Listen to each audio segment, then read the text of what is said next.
I never imagined that one quiet morning in the peaceful town of Brackenridge could start with such absurdity. I, Theodore Montague, found myself reflecting on an incident so outlandish it defied all conventional expectations. It began when, rather than spending the day in idle leisure or tending to the few domestic tasks I had in mind, the local authorities were summoned because I had refused a request to babysit.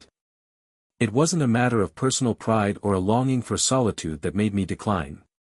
I had long since grown weary of unsolicited favors, especially when they involved the unpredictable whims of neighbors with questionable motives. That day, as I sat in the solitude of my modest home with a steaming cup of coffee in hand, the memory of that fateful phone call still echoed in my mind. I recalled how I had calmly declined the request, citing a prior commitment that was as immovable as the ancient oak outside my window. Yet, before I could even process the subtle indignation swelling in my chest, my peaceful morning was shattered by a knock at the door. Standing on my threshold were two uniformed officers, faces drawn and expressions stern. Their presence, so unanticipated, lent an air of surreal gravity to the situation. I listened in bemused silence as they explained that a neighbor had reported me for neglecting a supposed babysitting duty. The notion that anyone would call the police over such a trivial matter felt preposterous, and yet here I was, caught in the middle of an escalating misunderstanding. The absurdity of it all was almost comical. I remembered the neighbor in question, a person known to harbor unreasoning biases, and how she might have misconstrued my refusal as something far more sinister than a simple scheduling conflict. Deep down, I knew that my reluctance stemmed not from any personal animosity but from a desire to avoid the drama that often accompanied her demands. Still, the officer's unwavering adherence to duty forced me to explain myself further, though my words floated in the air like ephemeral wisps of a half-remembered dream. In that moment, as the mundane collided with the bizarre, I realized that life had a peculiar way of thrusting one into scenarios that defied all logic. I found myself questioning the boundaries between reason and absurdity, all while trying to maintain the decorum befitting a gentleman of my standing. The early morning sun streamed through the window, casting long shadows on the floor, as if to emphasize the surreal nature of my predicament. It was a day that would come to symbolize the collision of ordinary life with extraordinary misunderstandings, a day when a simple act of refusal spiraled into a full-blown confrontation with authority. And as I stood there, recounting the events with a mixture of incredulity and resigned amusement, I couldn't help but wonder what other surprises fate had in store for me in this small, yet increasingly unpredictable, community. After that unforgettable morning, I, Theodore Montague, found myself settling into a new chapter of my life in the serene suburb of Brackenridge. Having left behind the frenetic pace of my previous occupation, one that involved navigating the complexities of interdimensional anomalies, I sought refuge in a community that promised peace and quiet. The transition, however, proved to be more layered than I had imagined. My decision to move was driven by a yearning for simplicity after years of relentless stress. The suburban sprawl, with its well-manicured lawns and quiet streets, offered an alluring contrast to the chaos of my past. Every day, as I strolled along the tree-lined sidewalks, I relished the tranquility that now surrounded me.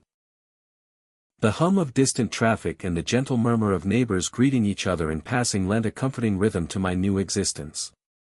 Yet, as much as I hoped to embrace this fresh start, I soon discovered that tranquility could be as fragile as it was enticing. My arrival in Brackenridge had not gone unnoticed, and among the new faces was one that would soon complicate matters, Mrs. Henrietta Blackwell. A long-time resident known for her stern demeanor and unfounded prejudices, Mrs. Blackwell had made it abundantly clear from the start that she disapproved of my presence. Her discontent seemed to stem from mysterious, unspoken differences, and it wasn't long before our paths would cross in the most unexpected of ways. I recalled the day I first encountered Mrs. Blackwell at a community gathering. Her icy gaze and curt remarks left little room for misunderstanding. She regarded me with a level of disdain that was palpable. Despite my efforts to integrate into the community and foster amicable relationships, it soon became evident that some hearts in Brackenridge were closed to the idea of change. Nevertheless, I remained determined to forge a path that was true to myself, unruffled by the petty biases of a few. In this idyllic suburb, where every day promised the gentle passage of time, I began to cultivate a routine that balanced solitude with the occasional neighborly interaction. My days were filled with quiet reflections, long walks in the park, and evenings spent immersed in literature.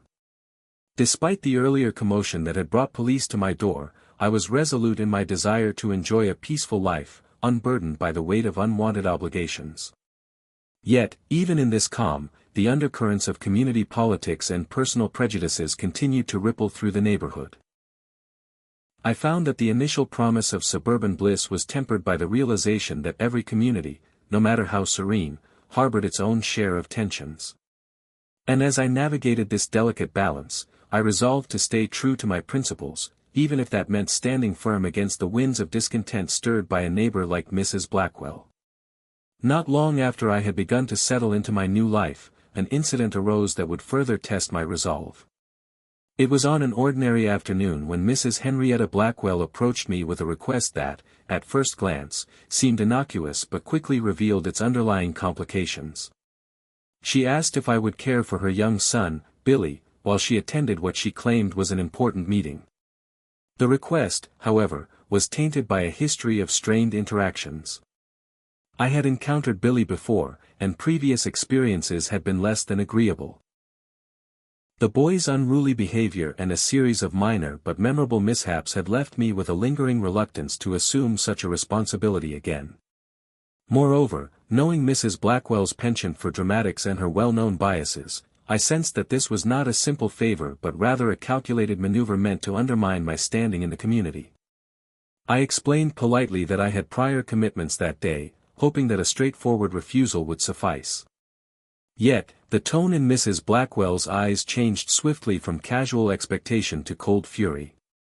Her face contorted with anger, and without a word of further explanation, she stormed off, leaving me to wonder whether I had inadvertently ignited yet another controversy. The incident left me deeply unsettled. I couldn't shake the feeling that Mrs. Blackwell's request was less about Billy's welfare and more about enforcing an unspoken social order. Her actions were a stark reminder of the invisible lines drawn within our community, lines that segregated not just neighborhoods, but the hearts and minds of its residents. As I reflected on the encounter, I found myself questioning the nature of neighborly obligations and the thin veneer of civility that often concealed deeper prejudices. Later that day, as I returned to my quiet routine, the absurdity of the situation played over in my mind like a recurring refrain. I recalled how a simple request had spiraled into a confrontation of values, pitting my desire for personal freedom against the demands of an inflexible societal norm. The situation felt as if it were lifted from a surreal play, where every word and gesture was laden with unspoken meanings. Though I felt a pang of regret for having to refuse the request, I knew that compromising my own principles was not an option. The decision reaffirmed my commitment to a life of honest independence, even when it meant standing against the tide of community expectations. And so, with a heavy heart and a steadfast mind, I resolved to navigate the complexities of suburban life with the same quiet dignity that had always defined me. The tension that had simmered since the contentious babysitting refusal reached its boiling point on an otherwise ordinary morning in Brackenridge. I, Theodore Montague, had just finished explaining my reasons for declining Mrs. Henrietta Blackwell's request when an unexpected knock at my door shattered the uneasy silence. Two local police officers, faces set in expressions of duty and bewilderment, stood on my threshold. Their arrival was not the result of any violent incident but rather the culmination of Mrs. Blackwell's dramatic insistence that I had wronged her. With an air of self-importance and indignation, Mrs. Blackwell followed closely behind the officers as she launched into her accusation. "You refused to watch my son, Billy," she cried, her voice trembling with fury. "How dare you leave me stranded when I had an important meeting to attend?" Her tone brooked no argument, and the words tumbled out in a theatrical barrage. In the officer's eyes, her distress was palpable, even if it was laced with exaggeration.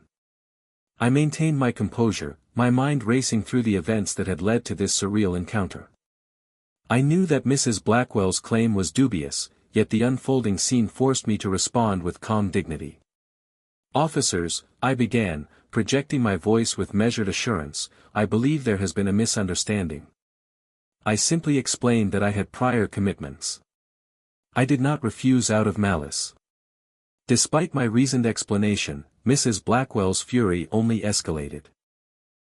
As the heated debate swirled in the hallway, young Billy, standing silently by her side, suddenly piped up in a clear voice that cut through the chaos.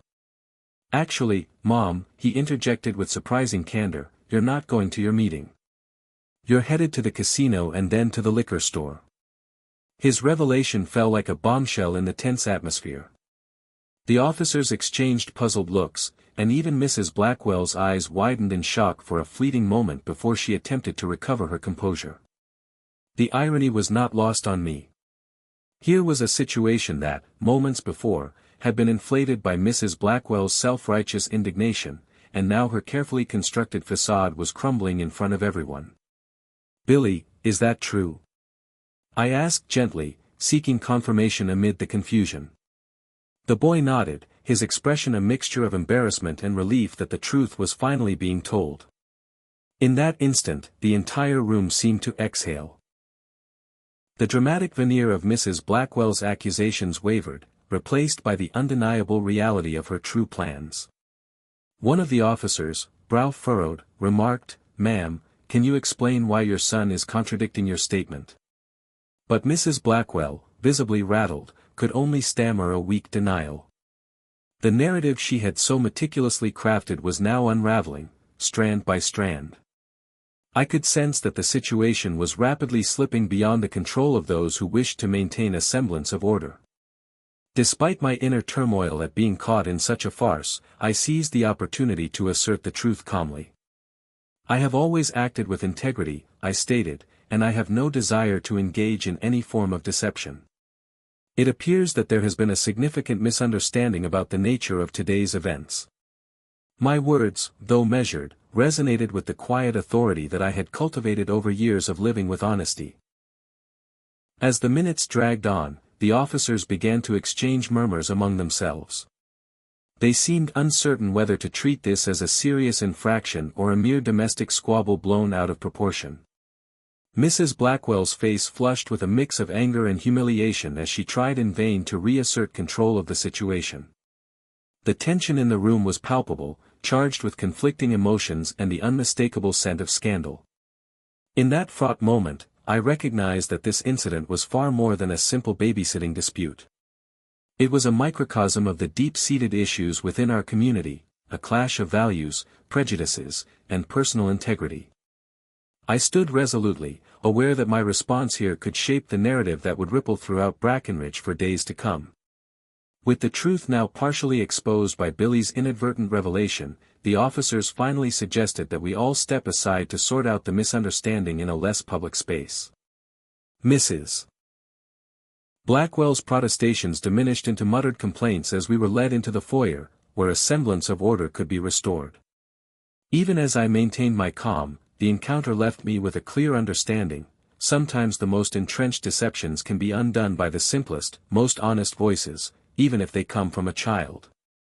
Following the explosive revelation of Mrs. Henrietta Blackwell's true plans, the atmosphere in my modest home shifted from chaos to a tense but necessary calm. In the aftermath of the confrontation, I knew I had to assert my authority with both clarity and humility. With the local officers still present, I proceeded to present my official government identification, a symbol of my standing and a tangible reassurance of my integrity. "Here is my ID," I said evenly, extending the document for the officer's scrutiny. It was a quiet gesture, but one that carried a weight of responsibility and transparency.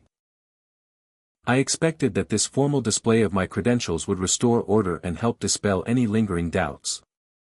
Yet, true to form, Mrs. Blackwell was quick to interject, dismissing my identification with a wave of her hand. "That's a fake," she exclaimed, her voice rising once more into the fray, as if to salvage her crumbling credibility. The officers looked between us, their expressions a mix of confusion and disbelief. In that charged moment, I chose not to escalate the situation further with confrontation. Instead, I maintained a composed demeanor, fully aware that any further verbal sparring would only deepen the divide. If you doubt the authenticity of my identification, I'm more than willing to provide further proof, I offered calmly, striving to turn the situation into one of verification rather than accusation. Mrs. Blackwell's retort was lost amidst the murmurs of the onlooking officers. She continued to fume, her eyes darting from me to Billy, who, though still a child, now carried the burden of an adult's truth. The officers, sensing that the matter was becoming increasingly petty despite its dramatic overtones, decided that a temporary resolution was in order. "We will need to verify these claims later," one of them said, his tone measured yet firm, "but for now, it appears that the matter can be deferred." Reluctantly, Mrs. Blackwell gathered her belongings, her frustration evident in every sharp movement. With one final, lingering glare directed at me, she turned and, without further explanation, left her son, Billy, in my care. The officers, still perplexed by the unfolding spectacle, exchanged final remarks among themselves before promising to look further into Mrs. Blackwell's departure and the validity of her statements. Once the officers departed, a heavy silence settled over my home. I took a deep breath, feeling the residual tension slowly ebb away as I turned my attention to Billy.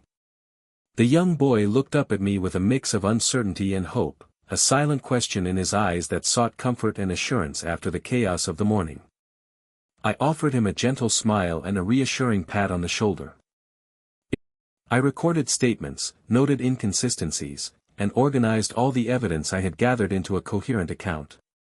The intention was clear: to have a comprehensive record that might one day serve to clear my name and expose the true nature of Mrs. Blackwell's motives.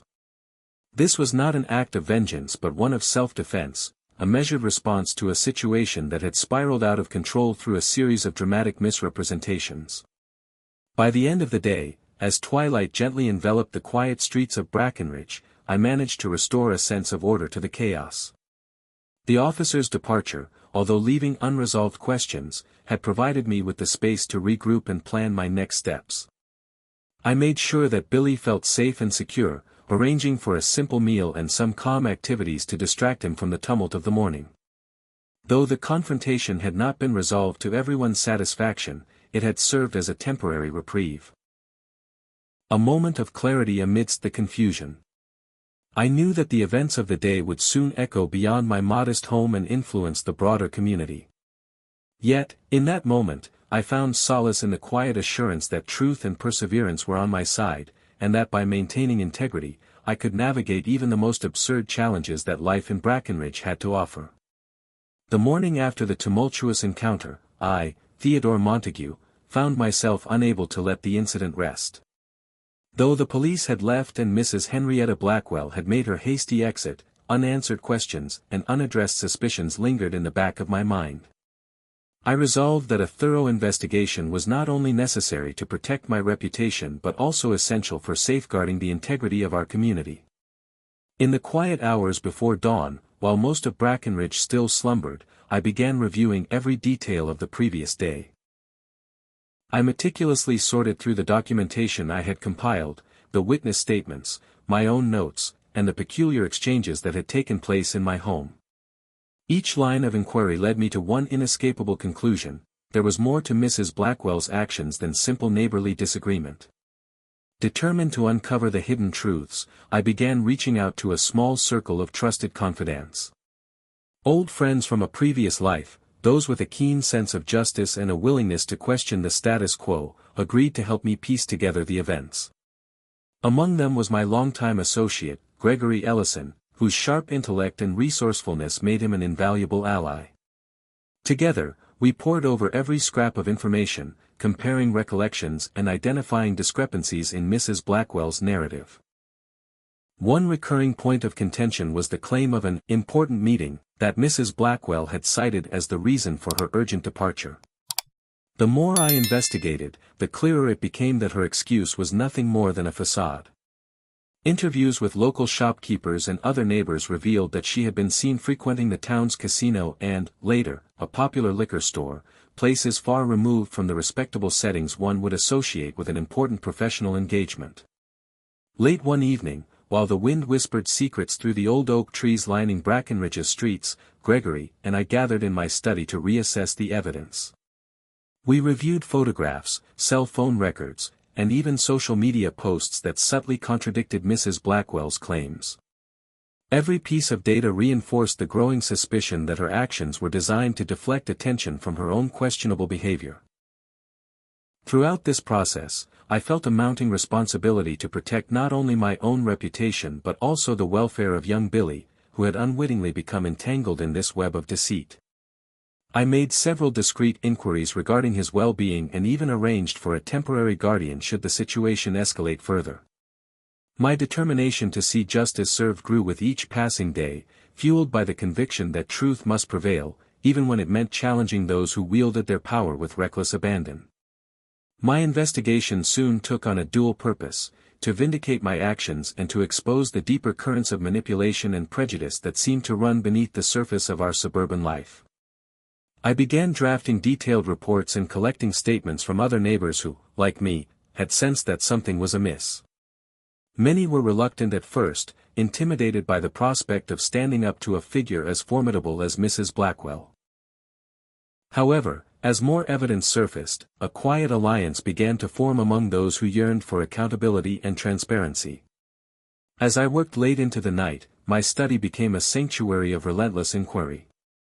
Each new discovery was met with a mix of relief and apprehension: relief that the truth was emerging, and apprehension over the inevitable fallout that such revelations would provoke. I documented every conversation, every whispered confession, and every suspicious detail with the hope that, one day, this compilation of facts would serve as a catalyst for broader change in Brackenridge. In the weeks following the initial confrontation, I, Theodore Montague, found myself drawn deeper into the intricate web of secrets that had long plagued Brackenridge. What began as a personal dispute with Mrs. Henrietta Blackwell had now evolved into a full-scale investigation into a hidden network that seemed to govern the subtle yet pervasive prejudices in our quiet suburb. Late one autumn evening, after the tumult of recent events had quieted, I sat in my study poring over the fragmented testimonies and inconsistent reports collected from various neighbors. There was a pattern: a series of clandestine meetings and whispered conversations that pointed to a small circle of influential individuals covertly steering community affairs. It soon became evident that Mrs. Blackwell's relentless crusade against me was not entirely her own. She was being subtly aided by a group of like-minded residents who clung to outdated notions of superiority. Determined to uncover the full extent of this network, I began to conduct discreet interviews. I met with a former council member who wished to remain anonymous, a retired schoolteacher, and even a local businessman with deep ties to the community. Each conversation added another layer to the mosaic of bias and collusion. One particularly revealing discussion took place in the back room of a neighborhood diner. The elderly proprietor, whose eyes betrayed years of watching the neighborhood change, confided that he had long suspected a covert alliance was keeping the town's social order deliberately skewed against outsiders like myself. I meticulously documented every detail. Each piece of evidence, the hushed confessions, the suspicious financial records hinting at bribes in exchange for silence, and the coded language used in local gatherings, formed a damning picture of a network designed to preserve an exclusive power structure. I discovered that several prominent community figures, including local business leaders and even a couple of minor officials, had covertly supported Mrs. Blackwell's agenda. Their motives were as varied as they were self-serving, ranging from maintaining social order as they saw it to protecting personal financial interests that thrived on the status quo. The more I uncovered, the more the network's insidious influence revealed itself. It was not merely about my personal confrontation. It was about an entire system of control that had long operated in the shadows of Brackenridge. In one heated late-night session, I gathered documents from public records and cross-referenced them with insider tips. Patterns emerged: irregularities in permit approvals, evidence of hush money paid to local officials, and reports of systematic discrimination that had been quietly dismissed over the years. Armed with this growing dossier, I organized a public meeting in the town's community center, inviting anyone who wished to share their experiences. The turnout was significant. Over the course of the evening, residents stepped forward with their own stories of subtle exclusion, unfair treatment, and inexplicable decisions that had negatively impacted their lives. Their testimonies, delivered with raw emotion, confirmed that the network was not a myth but a tangible force influencing everyday life in Brackenridge. At the meeting, I laid out the evidence with a calm yet impassioned voice. I described how the covert network had exploited long-standing prejudices to keep certain voices silenced, all in the name of preserving an outdated social order. I spoke of the financial irregularities, the questionable decisions by local authorities, and the clear patterns of favoritism that had been woven into the fabric of our community governance. The audience listened, many with tears in their eyes, as the magnitude of the betrayal was laid bare. Even as I spoke, it became clear that the exposure of this network was more than just a personal vindication, it was a clarion call for a new era of transparency and justice in Brackenridge. The public forum sparked vigorous discussions in the days that followed, and more residents began to question the decisions of those who had long operated behind a curtain of secrecy. In that charged atmosphere, alliances shifted, and old loyalties were re-examined. I realized then that the battle was far from over. While I had managed to expose the network's existence, dismantling its hold on the community would require persistent pressure, legal challenges, and perhaps even a change in the way local institutions were run. Nonetheless, I felt a renewed sense of purpose. The fight for justice had grown larger than my personal struggle, it was now about redefining what Brackenridge could be when every resident was treated fairly and with respect. That night, as I returned home under a sky streaked with the last hues of sunset, I felt both the weight of the challenge ahead and the spark of hope that true change was within reach. The network had been exposed, and while the road to reform would be long and arduous, the seeds of transformation had been planted. The fallout from exposing the hidden network soon reached the ears of local authorities. With my detailed report in hand, I, Theodore Montague, was summoned to a formal hearing with the town's governing council and law enforcement officials. The meeting was scheduled in the austere council chamber of Brackenridge's municipal building, a space that, until then, had served as the backdrop for routine administrative decisions. As I entered the room, I was met with a mixture of skeptical glances and cautious curiosity. The council members, some of whom I recognized from previous community events, appeared intent on upholding the status quo, but there was also a palpable undercurrent of discontent among a few. I set up my presentation, carefully arranging the documents that detailed every irregularity, every piece of corroborated testimony, and the financial discrepancies that underscored the network's influence. In a measured and deliberate tone, I began by outlining the history of bias and exclusion that had pervaded our community. I recounted how long-standing prejudices had been not only tolerated but actively exploited by a select few to maintain their power. I showed evidence of covert meetings, irregular transactions, and testimonies that painted a clear picture of collusion among several local figures. The room grew silent as I made my case. I challenged the council to consider the implications of ignoring such a network that had long sown division and bred injustice. I stressed that this was not a personal vendetta against Mrs. Henrietta Blackwell or her allies, but a plea for a systemic change that would benefit every resident of Brackenridge. My voice, though steady, carried the weight of conviction. After my presentation, a period of intense questioning ensued. Council members probed the details of the report, demanding explanations for certain anomalies and questioning the reliability of some testimonies.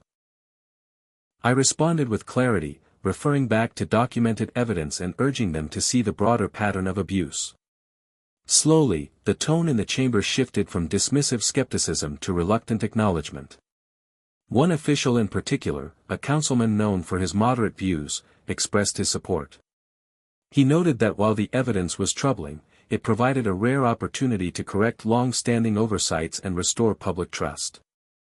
Encouraged by this, I reiterated the need for a comprehensive review of local practices, proposing a series of reforms that included independent audits and community oversight committees. By the end of the session, the council had agreed to launch a formal investigation into the issues I had raised. Though the promise of change was tentative and the path ahead uncertain, that day marked a crucial step forward. I left the chamber with a cautious optimism, aware that while the battle against the entrenched network was only beginning, the first decisive move had been made. In the weeks that followed, I continued to monitor the investigation closely, hopeful that the willingness of the authorities to address these systemic problems would lead to meaningful reform in Brackenridge. In the wake of the public confrontation and formal inquiry, Brackenridge began to feel the tremors of change. The investigation into the covert network of discrimination and collusion spurred a series of events that rippled through our community like a long-overdue reckoning. I, Theodore Montague, observed as the once hidden alliances crumbled.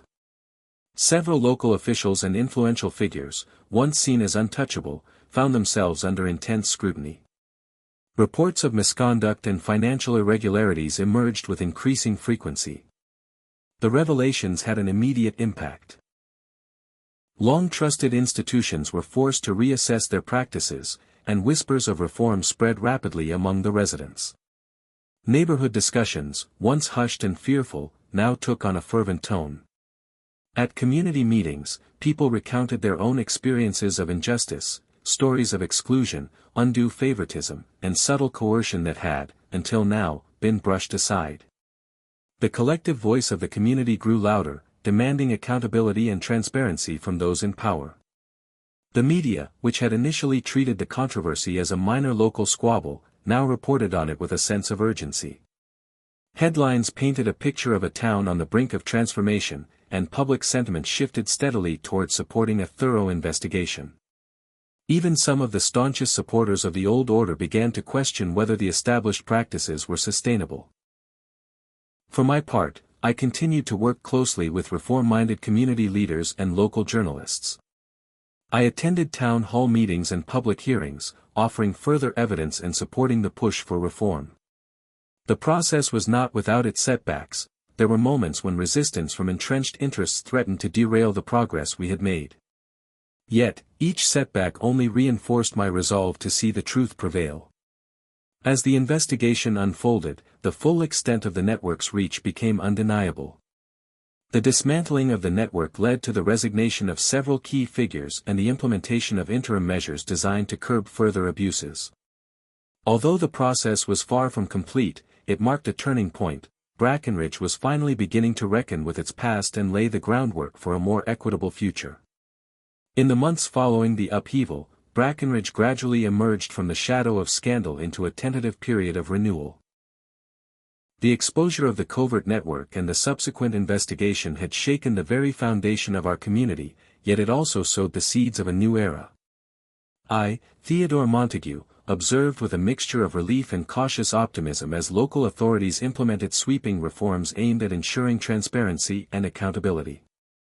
Several resignations and the introduction of independent oversight committees marked the beginning of systemic change. The reforms, though imperfect, promised to rebuild the trust that had long been eroded by hidden agendas and prejudice. Neighborhood meetings, once fraught with tension and suspicion, now became forums for open dialogue. Residents gathered to discuss new policies, share ideas, and, most importantly, to heal the divisions that had split the community for so long. It was heartening to see former adversaries, including some supporters of Mrs.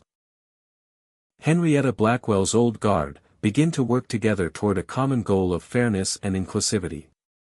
For me, the transformation was deeply personal. The burden of being a catalyst for change had been heavy, yet it had also forged bonds with many who shared my vision for a better Brackenridge. I continued to help young Billy on occasion, a small but significant reminder of the community's renewed commitment to caring for its most vulnerable members. As the days turned into weeks, I noticed a subtle but undeniable shift in the town's atmosphere. Public spaces, once scenes of quiet discontent, now buzzed with constructive energy. Local businesses and civic groups organized events that celebrated diversity and championed social justice. Even the local council, once mired in controversy, began to demonstrate a newfound commitment to reform. Standing on the steps of the old municipal building one crisp morning, I felt that the struggles of the past were slowly giving way to a more hopeful future. Brackenridge was no longer defined by its shadows but by the resilience and determination of its people to rise above the injustices of the past. It was a new beginning, a chance for every resident to redefine what community meant in an era of transparency and shared responsibility. I left that moment with a quiet satisfaction, aware that while the road ahead might still be long and fraught with challenges, the foundation for lasting change had finally been laid. In this renewed Brackenridge, justice and fairness were not just ideals, they were becoming the living, breathing reality of our community.